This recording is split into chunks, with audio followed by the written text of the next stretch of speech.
ఆ రోజున పోలీసు వ్యవస్థ మొత్తాన్ని మేనేజ్ చేసింది ద్వారంపూడి చంద్రశేఖర్ రెడ్డి గారు, ఆయన అనుచరులు, ఆ రోజున ఉన్నటువంటి మిగిలిన నాయకులు.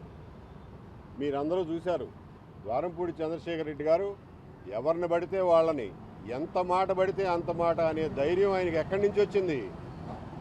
ఆ రోజున వీళ్ళు క్రియేట్ చేసినటువంటి శాంతి భద్రతల పరిస్థితి, ఎవరేమన్నా మనని అడ్డుకునేవాడు లేడు అనే నిర్లజ్జకరమైనటువంటి వాతావరణం ఆ రోజున ప్రభుత్వం క్రియేట్ చేయబట్టే ఆయనకు ఆ ధైర్యం వచ్చిందని చెప్పి కూడా మనం గుర్తు చేసుకోవాలి.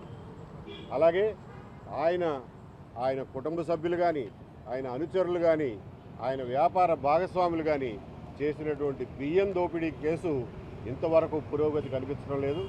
ఆ కేసును కూడా ముందుకు తీసుకెళ్లాల్సిందిగా, అందులో అవసరమైనటువంటి సాక్ష్యాలను సేకరించి ఆ రోజున ఎవరో నౌకల కొద్దీ బియ్యాన్ని అక్రమ రవాణా చేసి రాత్రికి రాత్రి కోటీశ్వరులు అయ్యారో తేల్చాల్సిన అవసరం ఉంది. ఆ డబ్బంతా వాళ్ళ దగ్గర నుంచి రాబట్టాల్సిన అవసరం కూడా ఉందని చెప్పి ఈ సందర్భంగా తెలియజేస్తుంది.